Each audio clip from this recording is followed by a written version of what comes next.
Continuamos en La Venganza Será Terrible. Estamos hoy sin público presente en los estudios de la radio, pero atención que mañana estaremos en Córdoba, en la Córdoba capital, en el espacio Quality, 9:30 de la noche. Creo que quedan todavía algunas entradas en Ticketek. El viernes estaremos de regreso en Buenos Aires, en nuestro Caras y Caretas. Y la semana que viene no estaremos en Buenos Aires, porque el día 8, el jueves, estaremos en Lomas de Zamora, en el Teatro Español, y el 9 de noviembre en Santa Fe, allí en el Festram. Hablaremos esta noche de Catalina Skabronska. Era una muchacha que tuvo sucesivos amantes que la condujeron a ser una de las más importantes mujeres de la historia de Rusia. Bueno, en julio del año 1702, el ejército ruso estaba sitiando la ciudad de Marienburgo, que era una plaza ocupada por los suecos. Era la guerra contra los suecos, ¿no? Y estaba el mariscal ruso Sheremetyev, que iba a ordenar el asalto final. Muy bien, un comandante sueco, ávido de heroísmo, que es la peor avidez que uno puede sentir. Peligroso. Bueno, este tipo acababa de anunciar que antes de rendirse iba a hacer volar toda la ciudad, con él adentro, ¿no? Pero también con todos los habitantes. Esa es la clase de héroes que uno no desea para su pueblo. Bueno, una delegación de funcionarios de Marienburgo, o sea, de gente que vivía allí, no fue a ver al comandante sueco y le dijo, escúcheme, y al final lograron que por lo menos la población civil fuese evacuada. En cuanto a los miembros de la guarnición y el propio comandante heroico, iban a volar. Entre los que algunas horas más tarde abandonaron la ciudad, había un pastor llamado Gluck, como el músico, y una hermosa muchacha de 16 años que era su sirvienta y que lo acompañaba. Se llamaba Catalina. Era hija de campesinos de la Livonia sueca, los Skabronski. Sus padres la habían abandonado y, bueno, el pastor la aceptó a su servicio y le permitió quedarse con él.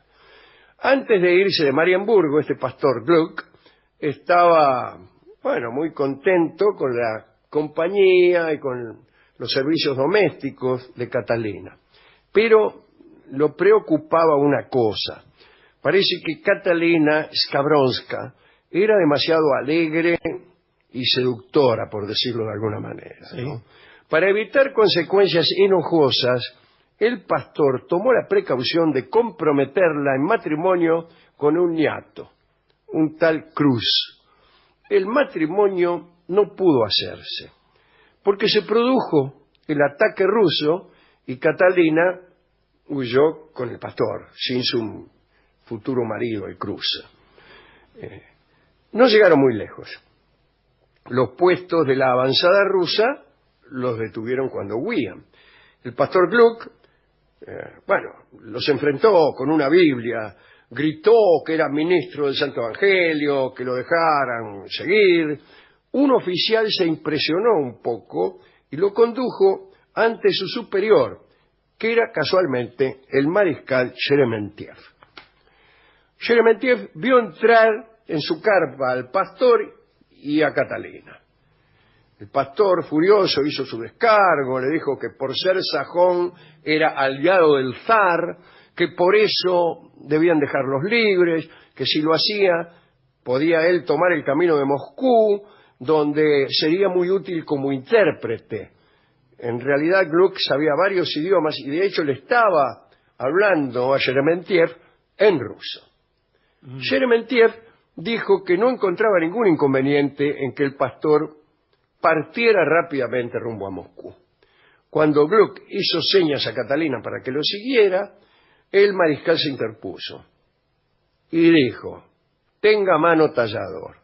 Le dijo que aquella sirvienta le había gustado y que tenía la intención de ponerla a su servicio. Por más que el pastor protestó y suplicó, no obtuvo por respuesta más que gritos como, si no se va de acá inmediatamente, usted morirá. Amenazas de ese jaez.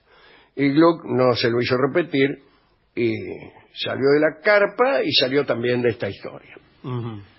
Esa misma noche, el mariscal Sheremetyev y Catalina se hicieron amantes. Sheremetyev la llevó más tarde a la antigua capital de Rusia y un año después el general Menshikov lo fue a visitar a Sheremetyev. ¿Y a quién vio? A Catalina. Claro. Y se enamoró. Menshikov, sin vueltas, era superior de Sheremetyev o compañero de armas, en fin, le preguntó directamente si amaba mucho a Catalina. Ama mucho a esta chica, Catalina. Y le dijo también que si eso no sucedía, le dijo, mira, si no estás muy enamorado, te pido permiso para cortejarla. Y Sheremetyev le concedió a Menshikov esa posibilidad. Mirá vos. No estaba enamorado. Y no sé, acá no dice Claro. si le contestó que sí, que estaba enamorado o que no. Pero en cualquier caso le concedió el permiso o la posibilidad de cortejarla. Menshikov logró conquistar a esta chica, Catalina, y se hicieron amantes. Un día, y sin anunciarse, nada menos que el zar Pedro I apareció ¿dónde? En la casa de Menshikov. ¿Pero qué? ¿Querés? El zar de Rusia. Pero cierren la tranquera, señor. Falta que venga el lobo. Sí, hay que decir, no estoy. Sí, por favor. Era el general, Menshikov era el general favorito de Pedro I. Y estaba viviendo, naturalmente, con Catalina desde hacía un tiempito. Así describió Alain Decaux, el historiador, al zar de Rusia. Medía 2 metros. Su fuerza física era extraordinaria. Doblaba con los dedos las herraduras. No las cerraduras, las herraduras. Sí. Caminaba balanceándose como molesto. Era rengo. No, estaba molesto con su propia estatura. La elegancia no era su fuerte. Siempre se lo veía con una sencilla túnica verde con grandes solapas rojas. Bueno, una túnica verde con solapas rojas es todo menos sencillo. Sí. No usaba peluca ni guantes. Mire, por la mañana recibía sus visitas con gorro de dormir, envuelto en una vieja. ¿En una vieja? Ah, no, en una vieja bata de algodón. Pedro no se permitía más que 2 distracciones: la bebida y las mujeres. Me imaginé. Apenas Menshikov notó que el zar había mirado a Catalina, se puso melancólico. Conocía demasiado a Pedro para no imaginar lo que vendría. Un francés que se hallaba presente, el señor de Villeroy, relató aquella escena. Cito al señor de Villeroy. El soberano la miró mucho, la interrogó y terminó por bromear con ella, diciéndole que cuando él fuera a recostarse, ella debía llevarle la antorcha a su dormitorio. Ese pedido, que era jocoso, era también un decreto inapelable. Claro. Tráeme la antorcha. Tráeme la antorcha. Sí. Bueno, esa misma noche, Menshikov acompañó a Catalina hasta el palacio del zar de Rusia y con gran tristeza la hizo entrar a su servicio. Sí. Chau. Ya sabía todo. Al día siguiente, Catalina y el zar Pedro se hicieron amantes. Claro. ¿Y ahora quién llega? Vamos a ver. Dicen que Pedro creyó que la presencia de aquella mujer en la corte no debía representar más que algunas horas de placer, que probablemente no se iban a repetir mucho. Eso era lo que él le decía a sus amiguetes. Pero los encuentros se repitieron y el zar, otra vez, se enamoró. Dios mío. Y bueno, ¿qué pasa cuando el zar de Rusia se enamora? Todavía andan por ahí, en manos de los historiadores o en los museos, unas 223 cartas de amor de Pedro el Grande a Catalina. él le decía su Katerinushka. Solía enviarle mechones de pelo y flores secas. No tenía nada mejor para regalar. Mire que es el medio zar. kilo de mechones de pelo con flores secas. Porque que un hombre de a pie mande flores secas y mechones de pelo, vaya y pase. Claro, pero el usted zar es de el zar. Rusia, que tiene la posibilidad Tiene lo que de quiere. obsequiar joyas y porcelanas sí, para no hablar de no sé, casas, sí, palacios, bueno, cargos. También. Pedro había instalado a Catalina en una casita de madera a orillas del Neva. Llegaba hasta allí por la tarde y se quedaba hasta bien entrada la noche. Catalina nunca le pedía nada. Tuvo hijos de Pedro, jamás los usó como pretexto para manifestar alguna exigencia. Fueron 5. 3 murieron tempranamente y los 2 que sobrevivieron fueron Ana, futura duquesa de Holstein, e Isabel, futura emperatriz de todas las Rusias. En la casa de madera de Catalina, el zar recibía a los ministros, conversaba con ellos, qué sé yo. Bueno, y ahí estaba Catalina siempre, Si se producía un debate, Pedro pedía a Catalina su opinión. Cuando Pedro partía en campaña, ella lo acompañaba. En febrero de 1711, Pedro decidió casarse con Catalina Skavronska.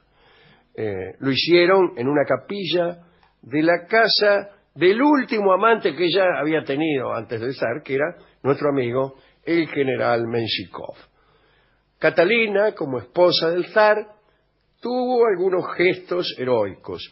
En julio de 1711, el ejército ruso perdía en el frente con los turcos. Pedro, desesperado, mandó a su canciller, Safrov, al campo enemigo.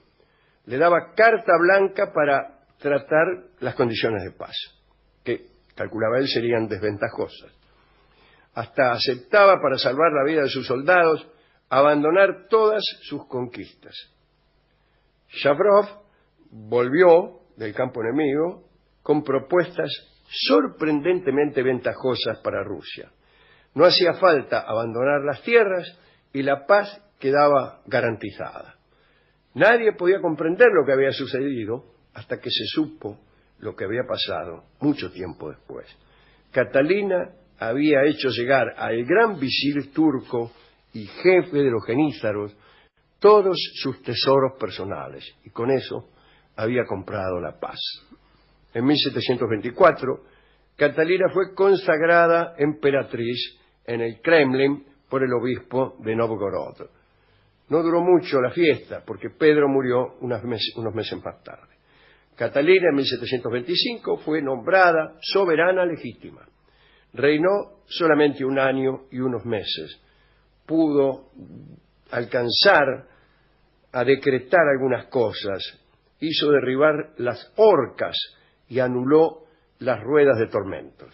Murió de hidropesía en mayo de 1727. Dedicamos desde luego esta charla a Catalina Skavronska, que me cae muy pero muy bien. Sería tremendamente hermosa. Sí, sí, al parecer era muy hermosa. Sí. Y me llama la atención la enorme cantidad de cartas que Pedro, que no parece un hombre de letras, le mandó, ¿no? Bueno, pero veo que hay mucha gente, tipo que no son hombres de letras, y a veces son los que más escriben esas cartas. Sí, sí. Bueno, habría que verlas. 223. En homenaje a esas cartas se escribió este tango que escucharemos ahora por Gardel y que se llama Cartas Viejas.